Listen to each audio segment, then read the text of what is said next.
Aí, meus amigos e minhas amigas, no dia de hoje eu trago um vídeo dos repórteres da revista West, em que eles explicam quais as sanções que poderão ser tomadas com autoridades brasileiras. Eles falam quase que especificamente aos ministros e seus cônjuges, mas é dentro da atitude que já foi anunciada pelo secretário de Estado dos Estados Unidos, o Marco Rubio. E lá se encontra também o deputado federal licenciado Eduardo Bolsonaro, que foi denunciado por esta razão pela PGR e aceito pelo Supremo Tribunal Federal, e o presidente do Supremo destinou como relator desse inquérito o ministro Alexandre de Moraes. E ele também é vítima nesse caso. Mas é o nosso Supremo. Também eu trago aquela explicação do IOF, em que o Fernando Haddad deu uma recuada em parte do projeto, mas ele prejudica também o empresário. É aquela máxima do governo federal que quer taxar os super ricos, mas se os empresários forem super ricos, são eles quem geram renda e emprego. O prejuízo existe, embora muitas pessoas não tenham conhecimento disso. Mas, além disso, vereadores de Porto Alegre também debatem um projeto que amplia punições por ruídos excessivos de veículos. É quase que na maioria se destinando a motos. Se o petróleo cair mais, vamos reduzir os preços da gasolina e do óleo diesel. Quem diz isso é a presidente da Petrobras. Mas nós esperávamos que essa providência já estava sendo tomada, porque no âmbito internacional o petróleo já caiu e muito. Mas vamos a essas sanções anunciadas e poderão ser tomadas pelos Estados Unidos em relação a autoridades e aqueles que os cercam aqui no Brasil. A maioria da renda do núcleo familiar dos ministros não vem do salário de ministro do STF, vem dos escritórios das esposas. Ou seja, basicamente, escritórios das esposas que atuam em processos julgados pelo STF. Ou seja, se os americanos divulgaram um relatório como esse, eles estarão dizendo que temos juízes do Supremo Tribunal Federal que estão recebendo dinheiro via esposas. E por isso que as esposas devem ser sancionadas. Então será um atestado de corrupção por parte, que não será dito por jornalistas brasileiros ou por alguém, por americanos, que por isso aplicarão sanções também às esposas. Que absurdo, imagina só, é absurdo de dimensão internacional, que o ministro do Supremo Tribunal Federal receba mais dinheiro via esposa do que pelo salário que ele recebe como ministro. É óbvio que isso é uma anomalia brasileira. Agora eu entendi bem isso, rapaz. As mulheres, por exemplo, não poderiam viajar até os Estados Unidos, isso é sanção?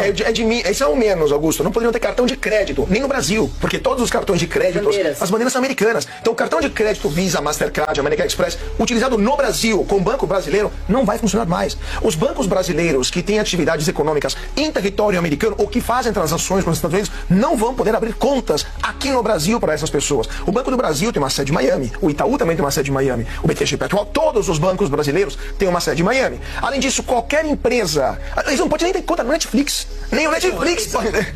Nós estamos falando muito sobre bancos e bandeiras de cartões de crédito, que evidentemente são as maiores, não precisa nem falar o nome aqui. Mas em relação a empresas, outras empresas, a Boeing, por exemplo, Netflix, aéreas... Não viaja de United, nem Delta, nem América. Delta, American Airlines. Mas nem a Latam, que voa nos Estados Unidos, vai poder aceitar passageiros. Mas aí como é que funciona, Ana? O departamento envia o nome dessas pessoas para uma lista, e aí, por exemplo, ele tenta comprar uma passagem numa dessas empresas e é bloqueado. Como os brasileiros da Argentina. Isso. Basta que a empresa... Isso, é bloqueado. Basta que a empresa tenha algum tipo de atuação. Se a empresa tiver algum tipo de atuação nos Estados Unidos, no caso de uma aérea, se voar para os Estados Unidos. Mas se não é do ramo das companhias aéreas, se a empresa tem uma atuação em solo americano, já basta isso? É isso. Já basta. Airbnb no Brasil, por exemplo, a pessoa não pode usar o Airbnb. Uber. Não pode. Nossa Senhora. E no caso das empresas aéreas, é tão grave quanto as sanções econômicas com cartão de crédito e movimentação em contas bancárias, porque algumas coisas você pode até burlar. Um Airbnb, você pega o Airbnb do seu filho e fica. Agora, como você vai burlar? Como você vai enganar o sistema de passagem de identidade ali que você passa na segurança dos aeroportos? Você precisa ter o seu nome, o seu comprovante, a sua identidade. E uma vez esse nome no sistema, você trava tudo, né? Até a segurança dos aeroportos, tudo isso fica travado. E além desse vídeo bem esclarecedor das possíveis sanções, nós trazemos um outro vídeo bem esclarecedor também do aumento do IOF, que foi divulgado pelo ministro da Fazenda, o Fernando Haddad. E ele disse que não seria afetado diretamente o cidadão, mas as empresas, aqueles que geram empregos, são frontalmente afetados e causará com certeza desemprego e prejuízo à nossa economia. Em mais uma medida contrária ao desenvolvimento do país, o governo Lula decidiu aumentar o IOF para as empresas. Uma medida que, ao invés de estimular a economia, sufocará os empreendedores e comprometerá o futuro do país. Uma decisão que vai trazer para os brasileiros inúmeras consequências negativas. Nos últimos dias, a notícia que a imprensa destacou foi que Haddad recuou de 2 pontos relacionados ao IOF por medo da reação negativa do mercado financeiro. Mas o que não te contaram é que esse aumento decretado pelo governo Lula continua valendo para as empresas brasileiras. Estamos falando de um aumento que mais que dobra a alíquota do IOF das operações de crédito empresarial.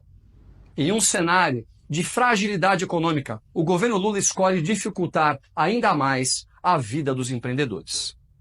Como bem destacou o ex-presidente Bolsonaro, essa política pode ser chamada de menos vacas e mais leite.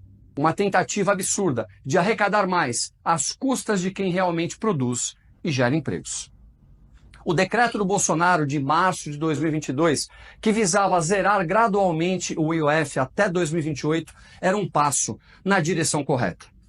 Agora, com essa nova medida, o governo Lula vai na contramão, dificultando ainda mais a vida dos empreendedores brasileiros. A lógica da esquerda de penalizar quem gera riqueza é um pensamento antiquado, que já se demonstrou ineficiente na história e que destruiu a maioria dos países que adotaram isso como uma política populista e inconsequente. Líderes da oposição já estão se mobilizando para avaliar medidas legais que possam barrar mais esse ataque à livre iniciativa e à competitividade das empresas brasileiras. E não é para menos. A gravidade da situação exige uma resposta firme.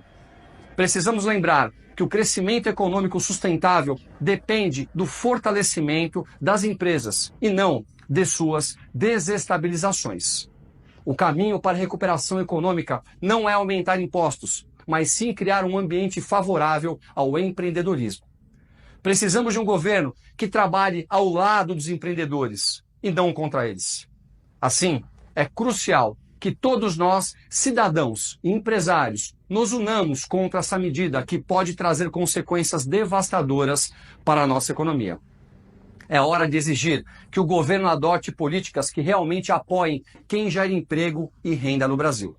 O aumento do IOF é uma medida descabida para cobrir o buraco nas contas públicas, causadas por um governo populista e irresponsável que gasta mais do que pode e não tem a menor responsabilidade com a população. E como muitas pessoas só verem comentar sobre possíveis sanções, autoridades e também sobre o aumento do IOF, eu acredito que esses 2 itens tenham sido bem explicados. Pelo menos essa foi a nossa intenção. E eu espero que ao assistir ao nosso vídeo na íntegra, que deem a sua opinião, que comentem. E ela será muito bem-vinda no canal de Pepe Severo no YouTube. Além disso, eu peço que, se acharem por bem, se inscrevam no canal, pois nós temos edições diárias e os mais variados assuntos.